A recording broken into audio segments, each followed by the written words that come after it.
Hello दोस्तों, मेरे YouTube channel पर आपका स्वागत है। दोस्तों आज हम बताने वाले हैं कक्षा 8 का चैप्टर 6 यानी कि बल एवं दाब, यह पार्ट 2 वीडियो है।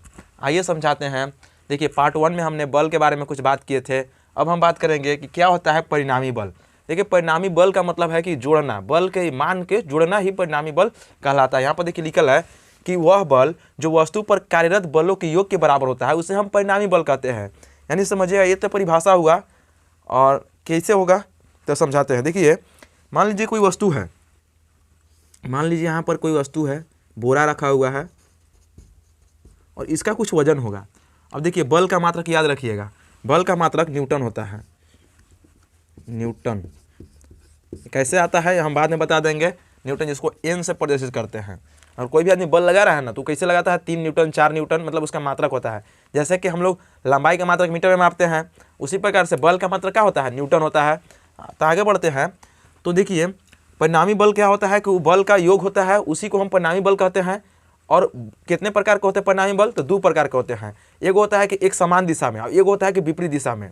जैसे कि समान दिशा कहने का मतलब कहिएगा कि देखिए इससे कोई वस्तु रखल है, पहले ये समझ लीजिए कि एक ही दिशा, समान दिशा क्या होता है और विपरीत दिशा क्या होता है। मान लीजिए कि एक वस्तु है और ओकरा में देखिए एक समान दिशा में, मतलब कि ऐसे ऐसे बल लग सकता है। और विपरीत दिशा में मान लीजिए कि अगर देखिए कोई वस्तु ऐसे रखल है तो एगो बल इधर से लग रहा है और एगो बल इधर से लग रहा है। मान लीजिए कि कोई ए आदमी है और कोई बी आदमी है, तो एक ही दिशा में बल लगा रहा है कि नहीं, मतलब समान दिशा में। देख लीजिए ये फिगर से आप समझने की कोशिश कीजिएगा। और विपरीत दिशा का मतलब कह रहा है कि देखिए एगो इधर से लगा रहा है और एगो इधर से लगा रहा है। ए आदमी इधर से और बी आदमी उधर से बल लगा रहा है। तो देखिए समान दिशा में क्या फॉलो करता है और विपरीत दिशा में क्या फॉलो करता है। तो आइए हम समझाते हैं। बोल रहा है कि जब 2 बल किसी वस्तु पर एक ही दिशा में कार्यरत हो तो परिणामी बल दोनों बल के योग के बराबर होगा। तो देखिए क्या कहना चाह रहा है कि मान लीजिए कि 8 न्यूटन बल लगा रहा है, कितना 8 न्यूटन, और ई लगा रहा है 5 न्यूटन, यानी कि 8 न्यूटन और 5 न्यूटन। जब इन्हें ढकलेगा, मतलब जैसे धक्का देगा तो कितना 8 और 5 13 न्यूटन बल लग जाएगा। यानी कि देखिए दोनों बल के योग के बराबर, मतलब इस पर कितना बल लग रहा है समान दिशा में, कितना, तो दोनों के योग के बराबर लग रहा है 13 न्यूटन के।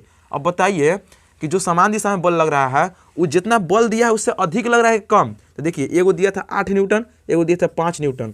तो जो समान दिशा में जो बल लगता है वो दिया गया बल से अत्यधिक होता है। मतलब इसमें जो परिणामी बल होता है दिया गया मान से, दिया गया बल से कितना होता है, अधिक होता है। नहीं समझ में आया होगा तो ये बता रहे हैं, समझ में आ जाएगा। उसी प्रकार से देखिए अगर ए आदमी है वो 8 न्यूटन का बल लगा रहा है, कितना का 8 न्यूटन, और जो बी आदमी है 5 न्यूटन का बल लगा रहा है। तो समझिएगा यहाँ परिभाषा हम पहले पढ़ते हैं। जब 2 बल किसी वस्तु पर विपरीत दिशा में कार्यरत हो तो परिणामी बल दोनों बलों के अंतर के बराबर होता है। समझिएगा बाबू कि जैसे कि इधर से हम लगा रहे हैं 8 न्यूटन, उधर से 5 न्यूटन, मतलब ऐसा समझिए हम ताकतवर, ये आदमी जो है 8 न्यूटन और बी, तो कौन धकलाएगा, उधर धक्का जाएगा कि नहीं, वो कम लगा रहा है और ये अधिक लगा रहा है तो उधर ना ढकला जाएगा। और उधर जब धकला जाएगा तो क्या होगा, एक अंतर निकालेंगे तब ना कि कितना बेसी लगा रहा है। तो 8 में से 5 जाएगा तो कितना हो जाएगा 3 न्यूटन। यानी कि यहाँ पर जो बल लगा अंतर के बराबर होता है। मतलब यहाँ पर इस पर वस्तु पर बल कितना लग रहा है, 3 न्यूटन का बल लग रहा है। तो आप समझ गए होंगे। अब इसमें समझिएगा जो देखिए दिले कितना था 8 न्यूटन और 5 न्यूटन, लेकिन जो परिणामी बल आया वो कितना आ गया 3 न्यूटन। तो देवल बल से, मतलब जितना दिया हुआ बल था उससे ये अधिक आया कि कम आया, तो कम।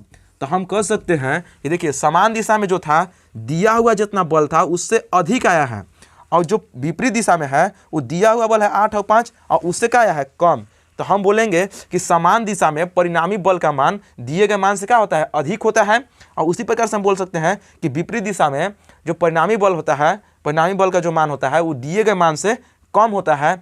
अब एक चीज़ और समझिएगा कि देखिए विपरीत दिशा में जरूरी नहीं है कि कम आएगा, कभी कभी विपरीत दिशा में शून्य भी आ सकता है। तो कैसे शून्य आएगा, तो आइए समझाते हैं।